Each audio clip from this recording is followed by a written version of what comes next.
Seja bem-vindo e bem-vinda ao Clube do Livro, o seu programa diário de literatura. A gente recomenda todos os dias uma literatura que vai edificar a sua vida e vai te ajudar a ficar mais perto do Senhor, fazer seu tempo devocional e ter mais conhecimento teológico. Olha só, quantos ganhos você tem com o Clube do Livro.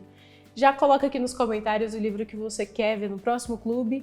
Afinal de contas, todo dia tem uma indicação nova, então quem sabe a próxima é a sua. Então, hoje nós vamos falar sobre um tema que eu aposto que você gosta muito. Todo mundo gosta disso e eu espero que sim. Eu espero que você aí de casa goste muito desse assunto. Se você não gosta, fica aqui porque você vai amar. O Clube do Livro de hoje é Louvor, Análise Teológica e Prática. É que assim, esse livro ele tem 4 autores, então eu vou ter que ler para você. É o Carson, eu vou falar só o sobrenome, o Carson, Keller, Hudges e Weston. Todos eles são pastores, um deles foi pastor, atualmente é só professor. Então, você vê que tem uma bagagem muito grande na leitura desse livro. E, para falar dele, eu tenho um convidado muito especial, que é o Paulo Neitzke. Falei certo? Certíssimo, parabéns, acertou. Um pontinho, uma estrelinha para mim. Tudo bem, Paulo? Bem, graças a Deus. É um prazer recebê-lo. Muito bem. Obrigado. Agora, ele é pastor, gente, e músico, ou seja, já tem aí autoridade para falar do assunto, né? Referência. Então você tem que confiar aqui no que o Paulo está falando. Além de tudo, ele está falando sobre o que os outros 4 pastores falaram. E, claro, tudo isso baseado nas escrituras, que é o auge da autoridade de tudo que a gente vai falar. Então você pode ter certeza que é um conteúdo confiável. Paulo, já quero começar aqui com uma pergunta. Diga. Que eu converso assim com todo mundo que vem aqui no Clube do Livro. Ótimo. Por que você se interessou por esse livro? Certo. Muito boa pergunta. Primeiro, quero agradecer a oportunidade de poder estar aqui com vocês. Como ela muito bem disse, eu sou líder de louvor, pastor, mas a área específica, né, que eu acabo atuando na igreja é coordenando justamente toda a parte de louvor. Então, eu sempre estou muito ligado nas editoras quando sai alguma coisa nova em relação a louvor e adoração. E além do tema, os próprios autores, o Carson e o Keller particularmente, são 2 nomes que dispensam comentários. De peso, né? Exato, de peso e com certeza tudo aquilo que eles escrevem é muito bom, muito produtivo e de imediato já me chamou muita atenção também o fato deles estarem participando desse livro, né? Mas me chamou muita atenção ao tempo que eu fui estudando e lendo esse livro, foi justamente uma perspectiva de como o louvor ele não é algo desconecto do restante do culto, né? O louvor ele faz parte do culto. Eu não sei, por exemplo, se você já tiver aquela experiência de alguém na igreja falar assim: acabou o louvor, agora vai começar o culto, sabe? Uhum. Tipo, não, o culto já está rolando, já está acontecendo o culto, né? Então, às vezes, a gente tem uma mentalidade que o louvor ele não está... Ele é uma preparação para a mensagem. Isso é um pensamento, de alguma forma, bem equivocado sobre o papel e a importância do louvor dentro do culto, né? Então, esse livro despertou muito esse interesse e foi me mostrando como a gente deve construir uma liturgia de culto, né? Uma ordem de culto, onde o louvor ele tenha uma total ligação com tudo aquilo que está acontecendo, né? Até a gente estava antes comentando por cima sobre isso, se o pastor, se a pregação daquele domingo tem um tema específico, como por exemplo a bondade de Deus, as canções que eu como líder de louvor vou escolher vão ir também nessa mesma direção. Até tem um detalhe muito interessante, acho que todos nós já vivemos essa experiência, a gente sai do culto e às vezes a gente não lembra aquilo que foi pregado, mas a gente lembra aquilo que foi cantado, né? Então a música tem esse, entre aspas, esse poder de mexer muito conosco, de fixar coisas importantes na nossa mente e também no nosso coração. Então por que não unir aquilo que foi pregado também com aquilo que foi cantado? Então esse livro, ele me chamou e despertou muito a minha atenção, muito nessa direção e nesse sentido. Pensando nisso, já engatando uma coisa na outra, o louvor sendo parte do culto, né? A gente entendendo tudo completo, o culto no combo completo mesmo. Se você tem um louvor que ministra aquilo que foi na palavra, por exemplo, a pessoa fica muito mais fácil de fixar o conteúdo da própria pregação, né? Sim. Então a mensagem você pode não lembrar, tipo, ponto por ponto, mas se você tiver uma música, um louvor que diga aquilo de uma forma poética, você Exato. fica E mais é muito interessante, porque quando a gente vai para a história da igreja, com Martinho Lutero, o próprio Calvino, a gente vai perceber que eles foram indivíduos e caras que levaram isso muito em consideração, né? Martinho Lutero, ele fez questão de mudar muito a liturgia da igreja e, de alguma forma, entre aspas, né, ele não usa essa palavra, mas eu estou me apropriando aqui, ele privilegia um pouco mais a música dentro da igreja, né? Justamente por causa desse movimento. A música ela tem essa capacidade de nos levar a algo transcendente, né, que é uma busca do ser humano também, né? E a música dentro do culto, quando ela é bem feita, quando ela é bíblica, quando ela coopera para que o todo comunique uma única verdade, que é o evangelho, aí a gente consegue com certeza alcançar ou fazer do culto, alcançar o objetivo final do culto, né? Então é bem interessante. Isso me lembra até a história do Antigo Testamento mesmo, né? A gente não precisa nem ir tão longe. Que as pessoas, como era uma cultura oral, né? A galera cantava os salmos.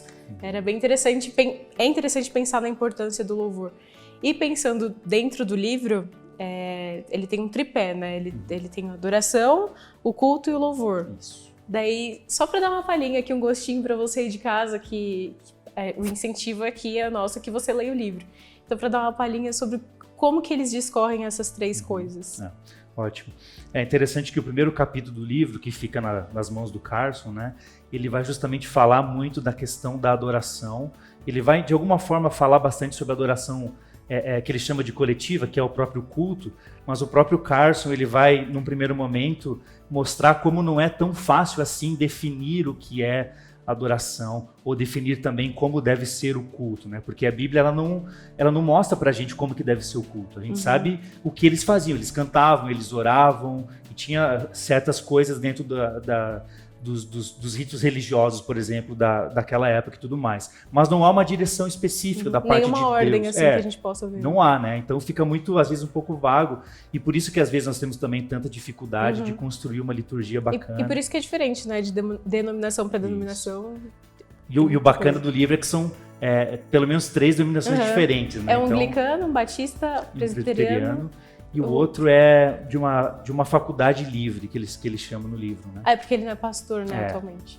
Ele chegou a pastorear, mas depois ele foi... Mas isso foi uma curiosidade que eu tive quando eu vi que eram 4 pessoas de denominações diferentes. Eu falei, cara, chegar num consenso de algo que é litúrgico é bem complicado, é bem difícil, né?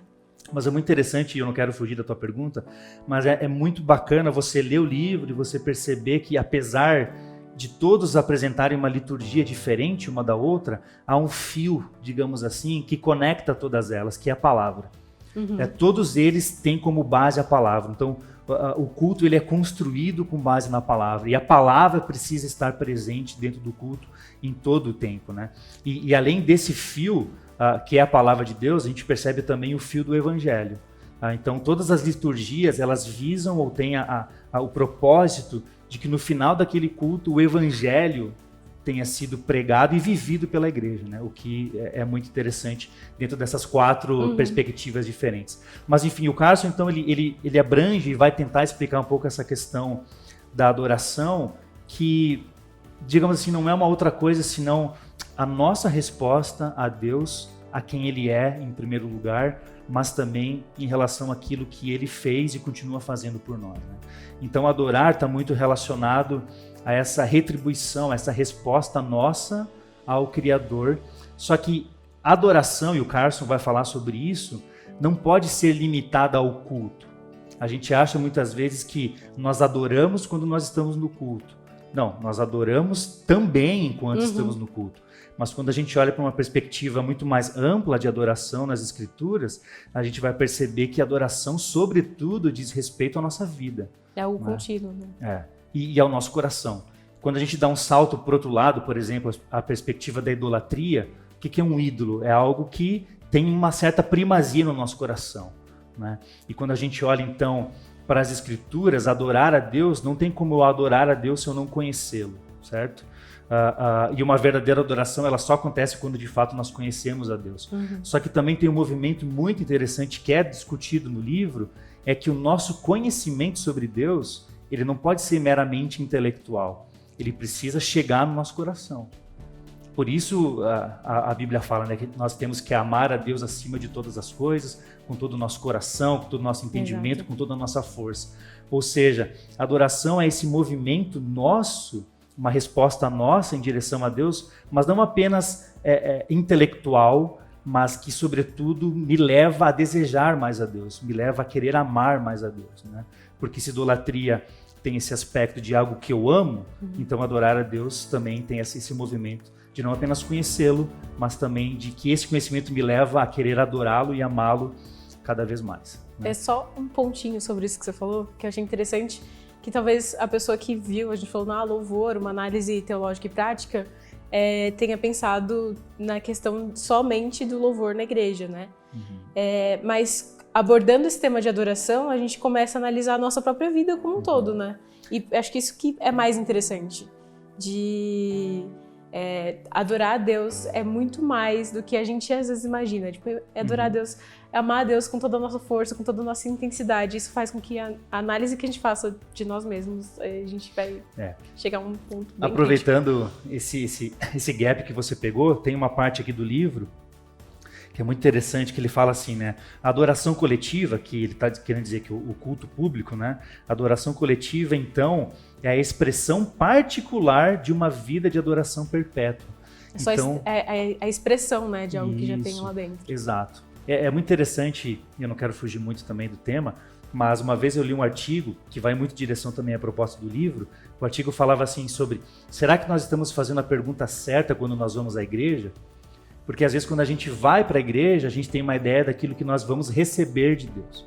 Mas quando a gente olha na perspectiva do culto e da adoração, é aquilo que eu ofereço, né? O culto é a minha entrega. Quando Paulo escreve lá em Romanos 12, ele fala assim, rogo pelas misericórdias de Deus que se apresentem como sacrifícios. Nós somos a oferta a Deus, né? Só que isso não acontece apenas no culto, mas a nossa vida é uma vida de oferta, de sacrifício, de entrega a Deus. E o culto público é o momento onde nós estamos reunidos como comunidade para vivenciar essa entrega, essa oferta a Deus juntos. Mas a adoração, ela já começou durante a semana.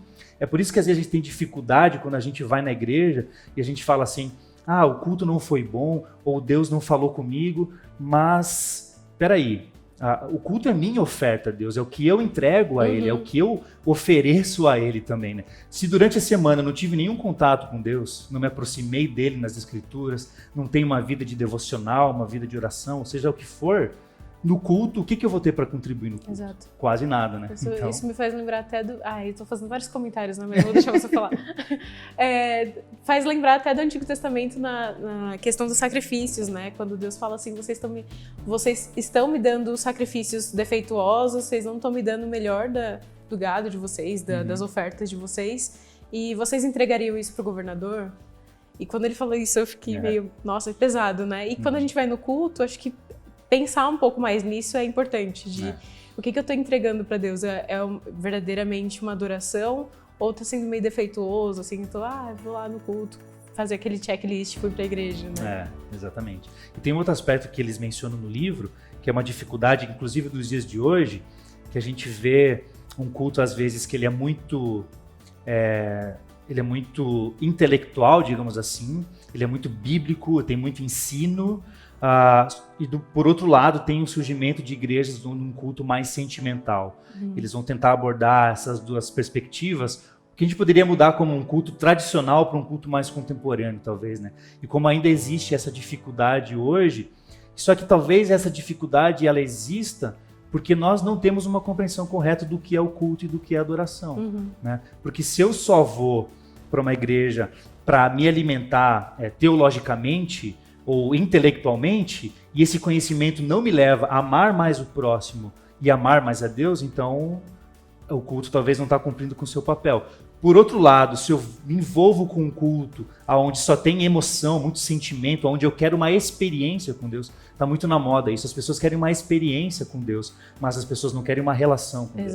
Experiência ela é passageira, mas a relação com Deus ela é contínua. E exige compromisso, né? Existe compromisso. Uma coisa bem responsável, né? A gente tem que ter o compromisso com Deus. E eu achei interessante você falando da pessoa que só quer ir para receber. Tem um ditado aqui do nosso querido presbítero Teruya que ele fala assim: essas são as ovelhas gordas. Eu guardei isso pra minha vida. Falei assim: Deus, eu não quero ser uma ovelha gorda. Tem que trabalhar, tem que servir, tem que prestar o culto de verdade, né, pra Deus. Esses foram os pontos? Ainda não. A gente acabou ficando muito mais na questão da adoração e um pouco do culto, mas um aspecto interessante do louvor dentro do livro é que eles vão dialogar muito sobre a perspectiva de como o louvor deve contribuir, aquilo que a gente estava falando antes, né, para tudo aquilo que está acontecendo no culto. E umas perguntas que eles fazem, que também são muito interessantes, sobretudo para quem é líder de louvor e para quem está envolvido nessa área, ou quem sabe no próprio ministério, é que a gente não está ali para colocar as músicas que a gente quer. A gente não está ali para cantar aquilo que faz sucesso ou aquilo que deu certo. Hoje é muito comum as igrejas estarem cantando um monte de músicas que estão bombando no Spotify, nas plataformas digitais, no YouTube, só que quando a gente avalia a letra dessas canções, são completas distorções do Evangelho, completas distorções da Palavra de Deus, mas elas só são cantadas nas igrejas por quê? Porque tá todo mundo ouvindo, tá todo mundo cantando. E o livro ele vai falar assim, não, esse não deve ser o nosso crivo para as músicas que nós cantamos na nossa igreja. E todos eles vão defender que as músicas, o louvor, ele deve ser um louvor bíblico. Ele também, além de ser um louvor bíblico, onde a palavra de Deus é cantada, porque o louvor ele nos ensina também. O louvor só não gera em nós emoções, mas o louvor ele também contribui para a nossa formação. Ele é didático, né? É didático e também para a nossa transformação, né? Então, a gente deve cantar a palavra, porque quando a gente canta a palavra, Deus está operando uma transformação no nosso coração para que sejamos cada vez mais parecidos com Ele. Então, em hipótese alguma, o louvor é só um momento dentro do culto, é um momento de até mesmo entretenimento, muito pelo contrário. É um momento que forma a nossa mente e transforma também o nosso coração. E um outro aspecto também interessante sobre o louvor que eles vão tratar é como o louvor hoje em dia está centrado no homem. Como a gente percebe canções que Deus ele ficou meio escanteado, sabe? Ele tá ali na música, mas a gente acaba falando Ou quando muito... Quando ele tá a serviço do homem, né? Que é o contrário. Quando Deus é um guruzinho pra você. Deus, eu quero isso, enfim, né? E a gente percebe que essas canções estão revelando muito como é a nossa cultura, a nossa sociedade hoje, que é uma cultura extremamente individualista e dentro da própria igreja, que deveria levantar uma bandeira contra o individualismo, né?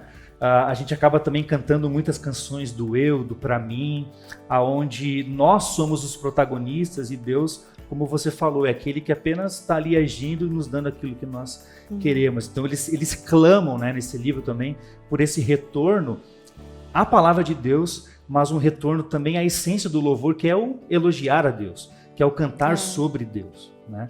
E não falar tanto sobre nós. É lógico que há espaço para isso dentro do culto.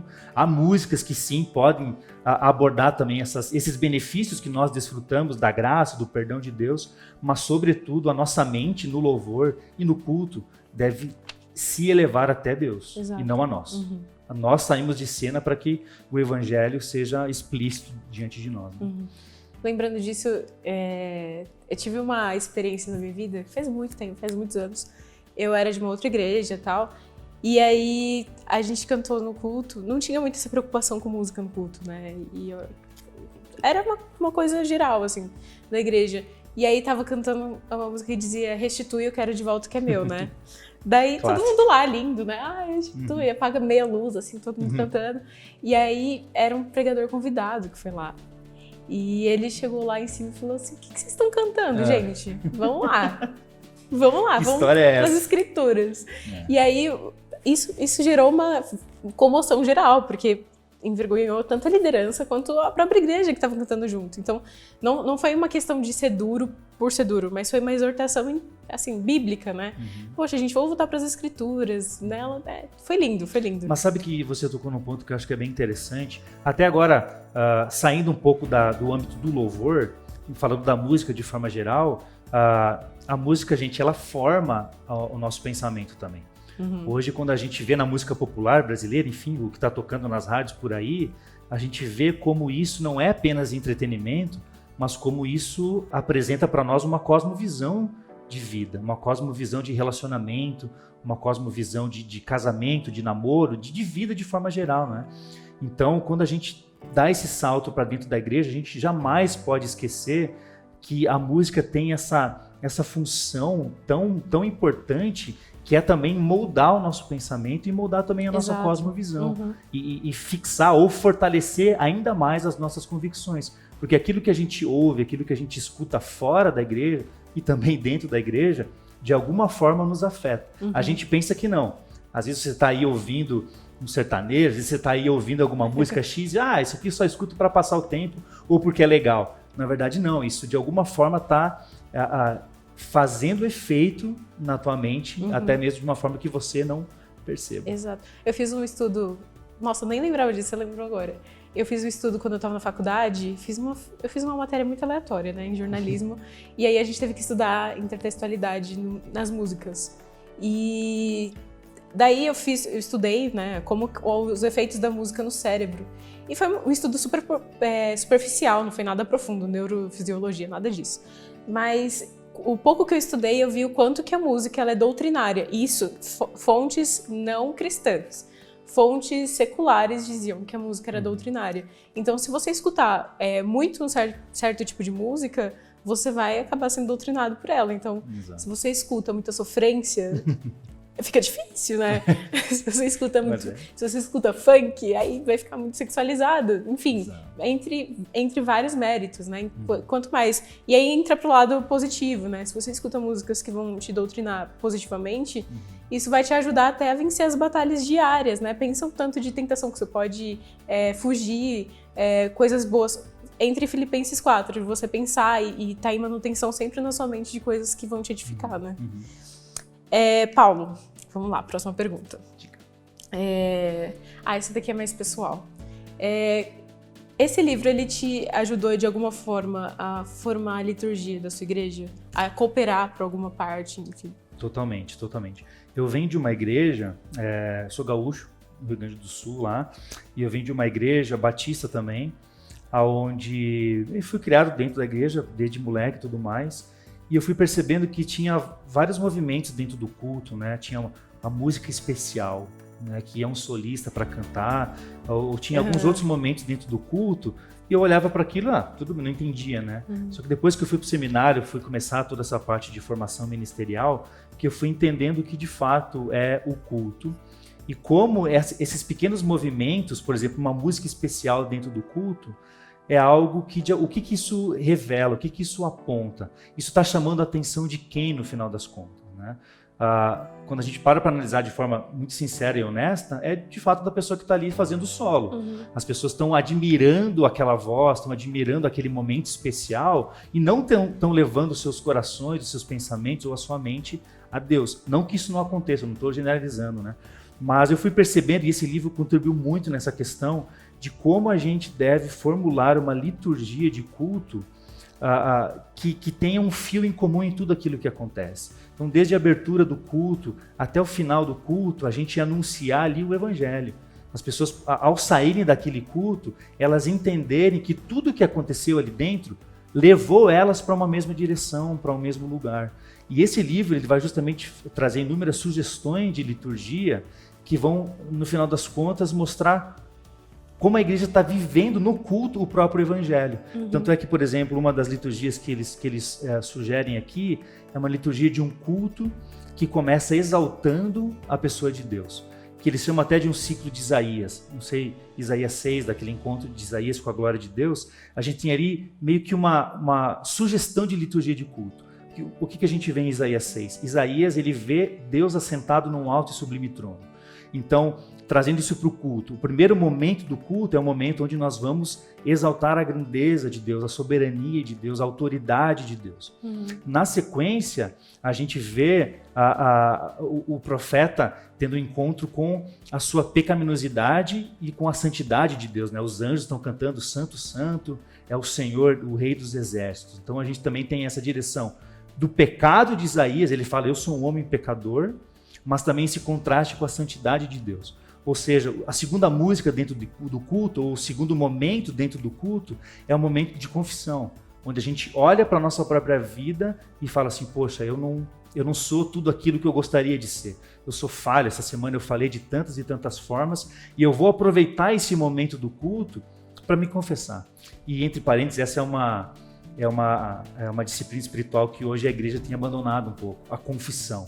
A gente chega para um monte de coisa, menos para confessar, para admitir os nossos erros, né? E essa liturgia de culto que ele sugere aqui, então, é um movimento que nos leva à consciência de quem nós somos, falhos diante de um Deus perfeito. Então eu me humilho, eu me diminuo de fato diante da grandeza de Deus, peço perdão pelos meus pecados, e na sequência da experiência de Isaías, ele tem um encontro com a graça de Deus, com o perdão de Deus. Então talvez ali uma terceira ou quarta música, ou um terceiro ou quarto movimento dentro do próprio culto, é um movimento da gente contemplar a graça de Deus. Fala assim, poxa, mesmo eu sendo quem eu sou, fazendo o que eu fiz, Deus me ama, Deus me perdoa, Deus estende a sua misericórdia, a sua graça sobre a minha vida. E a gente vai conduzindo a igreja a entender que tudo dentro do culto está cooperando para quê? Para que o evangelho ali seja pregado e vivido pela igreja. E no final da experiência de Isaías, Deus fala, quem irá por nós? Quem enviarei? Não é?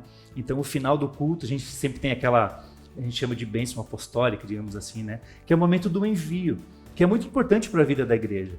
Não acabou o culto. O culto agora, entre aspas, ele vai continuar na sua vida ao longo da semana onde você estiver. Mas lembre-se, quem enviarei? Não, eu quero ser enviado, eu quero ser usado por Deus, então por isso eu vou nessa direção. Então, acho que eu respondi de forma muito ampla, né? Pergunta. Não, foi muito bom. Mas acho que o livro contribuiu muito para a nossa igreja e para mim como líder de louvor, justamente para construir um culto que vai muito nessa direção e que alcance essa finalidade. Acho importante porque até o próprio membro, ele tá ali sabendo que existe uma lógica, né, naquilo que eles estão cultuando, no culto deles, né? E às vezes a gente vai pra igreja e fica no modo automático, a gente não para pra pensar nesses detalhezinhos, nessas coisas que fazem tanto sentido. Eu lembrei que a gente fez um Downplay aqui, ó, já tô fazendo merchan de outro programa, a gente fez no Downplay sobre Sebastian Bach. Gente, foi incrível. Uau. E a gente entrevistou o maestro Parcival, e ele é muito bom. Um abraço, Parcival.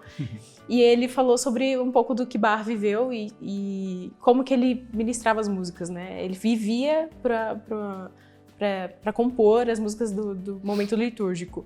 E ele passava a semana escrevendo, ele passava a semana fazendo as notas e tal. E ele passava a noite sem dormir. Ele passava noites orando e ele se sentia muito mal porque ele sentia que não estava fazendo com excelência. Ele falou, Deus é tão santo.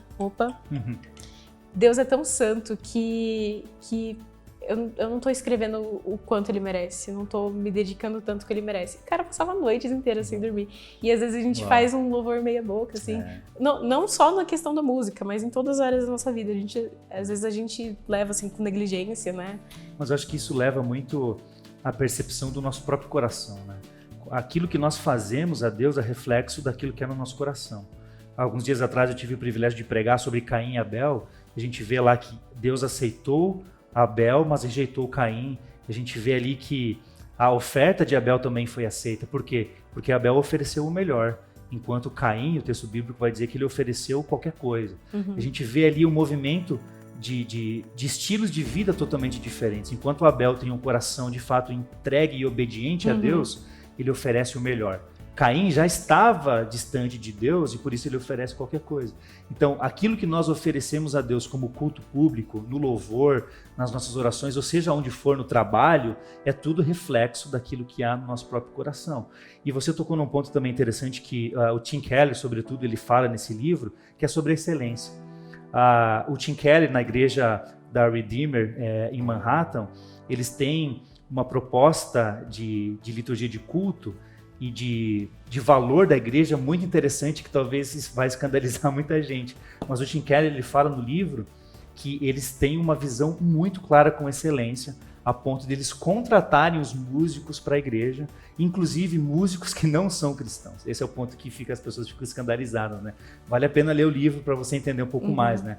Mas eles têm essa chave e um valor da igreja tão importante que às vezes é esquecido por nós cristãos, que é o valor da excelência. Às vezes a gente acha, Deus ele aceita qualquer coisa, ou Deus só se importa com o nosso coração. Não, na verdade, aquilo que nós fazemos é reflexo daquilo que é no nosso coração. Então, se o nosso coração está, de fato, engrandecendo a Deus, está de fato conectado com Deus, não tem como a gente oferecer alguma coisa de qualquer jeito. Pelo contrário, quanto mais próximo e consciente de quem Deus é, o que Ele fez por mim, a tendência é que cada vez o melhor que eu possa oferecer, eu vá oferecer para Ele, seja lá onde for. Então a perspectiva do Keller nesse livro também vai muito nessa direção da excelência, como a gente como músicos, como voluntários nas igrejas, ou seja lá onde for, como Deus nos chamou para a excelência e não para fazermos as coisas de qualquer jeito. Uhum. Eu fiz um clube do livro com o Israel sobre o louvor também, e daí a gente falou sobre isso, né? Sobre como a gente às vezes negligencia o fato de melhorar até. Eu sou do louvor, mas só ir lá cantar e tá tudo certo. Não, mas poxa, vamos fazer uma aula de canto, vamos fazer um instrumento, vamos melhorar aqui. Sabe, de se dispor a dar o melhor para Deus. E isso é de fato muito importante. E eu acho que não que Deus tem se importando só com isso, mas mostra no nosso coração. Mostra exatamente o que você falou, a motivação no nosso coração. Poxa, quando é pra mim, eu faço do melhor jeito, né? Mas quando se trata do louvor, de até servir os meus irmãos, pra eles escutarem uma música de qualidade, pra eu servir a Deus, pra Ele ter o melhor, é lógico que... E outra, tem um ponto que a gente citou que eu achei muito, muito legal, que o louvor é uma das coisas que vai continuar no céu. Então, é um preparo que a gente tem aqui que vai continuar lá, vai ser só ganho. Né? No próprio livro tem um dos autores que ele fala assim que o culto que a gente faz hoje, né, o que a gente vive hoje, é um prelúdio daquilo que vai acontecer na eternidade. Né? A gente está vivendo aqui em partes aquilo que a gente vai passar o resto da vida vivendo na eternidade. Né? Então, é bem interessante esse aspecto que eles também sugerem para a gente dentro desse livro. E uma coisa importante também, que eu acho que é muito bacana, que vários autores aqui falam, é a percepção que a própria igreja deve ter acerca do louvor. Porque Paulo, quando ele escreve para Filipenses, para a igreja de Éfeso, Paulo fala, né, habite ricamente em vocês a palavra de Cristo, cantem salmos, hinos e cânticos espirituais. Um dos autores do livro, ele fala assim que a música na igreja, o louvor dentro da igreja não é uma opção, mas é algo, digamos assim, é um mandamento para toda a comunidade. Né? Então, a igreja deve cantar. Quando Paulo fala assim, cantem hinos e cânticos espirituais, Paulo não está falando para os músicos, Paulo não está falando para os levitas, digamos assim, né, que não existem mais, né? Paulo está falando para a igreja, então a igreja deve cantar. Então uma igreja sadia, uma igreja bíblica, uma igreja que de fato está cumprindo o seu propósito, tanto para o culto quanto na sua existência de forma geral, é uma igreja que canta, é uma igreja que louva e que se aconselha uns aos outros com salmos, hinos e cânticos espirituais. Isso é uma coisa que eu estava pensando muito essa semana. Nós comentamos muito um com o outro sobre a pregação. A pregação falou sobre isso, falou sobre aquilo. Mas e se a gente parasse para comentar um pouco sobre aquilo que nós cantamos? Tipo, você percebeu essa frase que a gente cantou? Tem um movimento muito interessante que o povo hebreu, o povo judeu fazia.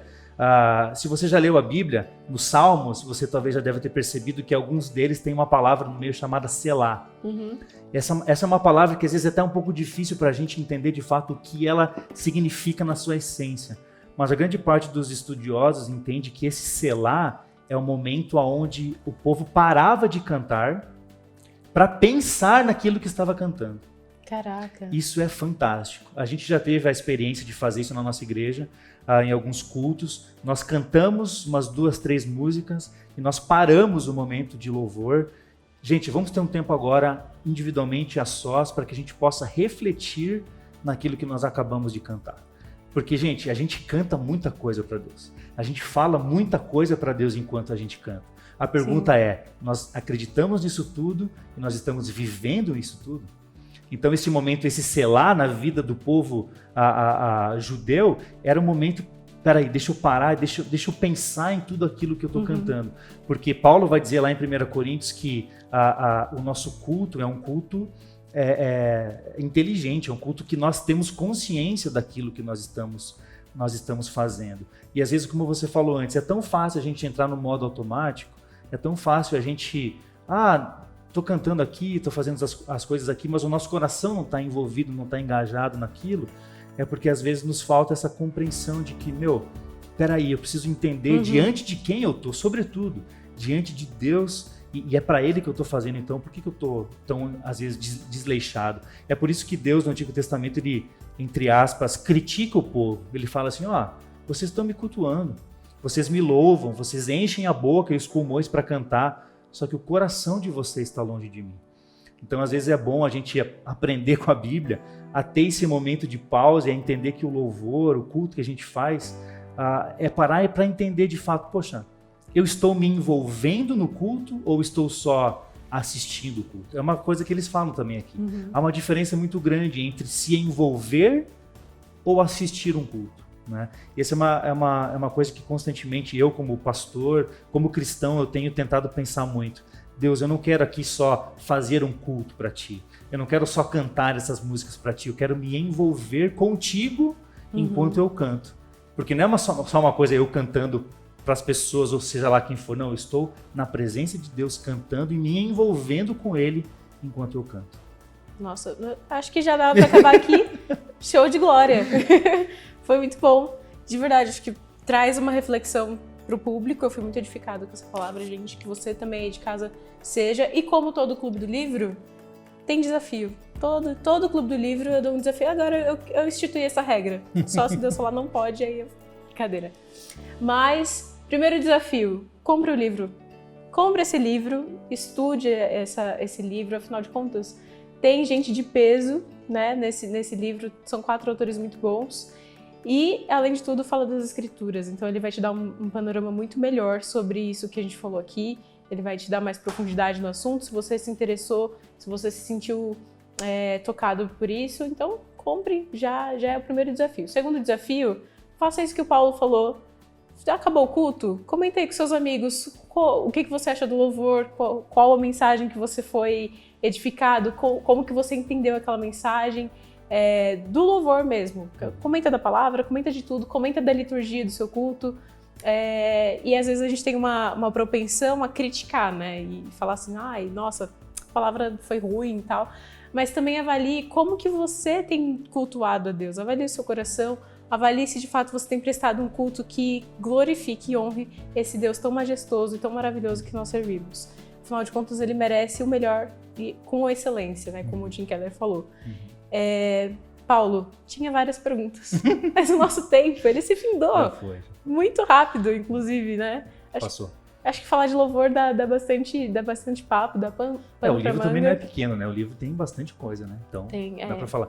Mas, rapidamente, não só você que toca na igreja que tem que ler esse livro. Mesmo que você não toque, não cante, não tenha esse dom ou esse talento, leia também. É muito importante nós, como igreja, a gente alimentar o nosso coração na perspectiva correta sobre o que é adoração, sobre o que é culto, sobre o que é louvor. Exato. Eu já me senti incluída nesse grupo que ele falou, que não toca no canto.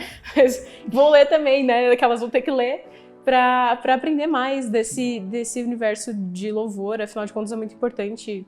Fala muito mais de liturgia. Inclusive, eu tenho aqui um desafio pro Paulo, não é só para você aí, espectador. Paulo vai ter que vir falar de liturgia no Clube do Livro, daquele livro Você é Aquilo que Ama. Você é Aquilo que Ama. Pronto, prazer. Já tem desafio pra todo mundo. Tem pra mim, que agora eu vou ter que fazer esses desafios que ele falou. Você também tem pra ele. Todo mundo aqui sai desafiado do Clube do Livro. Todo mundo sai edificado, eu espero que sim. E coloca aqui, não esqueça de comentar, gente. A gente gosta de qual que é o lema? Interatividade. A gente gosta de interatividade, a gente gosta da sua participação. Aqui é um clube, aqui não é feito de uma pessoa, de 2 pessoas, é feito com todo mundo. Você é que tá aí do outro lado da câmera e a gente também. A gente se sente em casa com você. Paulo, foi um prazer ter você aqui. Foi meu. Foi muito edificante. O cara é pastor, né? Tem um monte de conteúdo para dar. O cara é músico também, dá aula, enfim. Segue lá o Paulo nas redes sociais, Paulo Neitzky. Isso. Paulo Neitzky. Visita lá a igreja dele.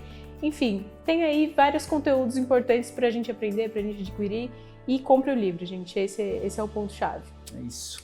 O Clube do Livro fica por aqui. Paulo, obrigada. Obrigado, você de casa. Obrigado, gente. Maravilhoso. É muito bom estar entre irmãos e é muito bom estar falando sobre o nosso Deus. Que você fique em paz, fique com Deus e até mais, porque tem muito mais no Clube do Livro. Tchau, tchau.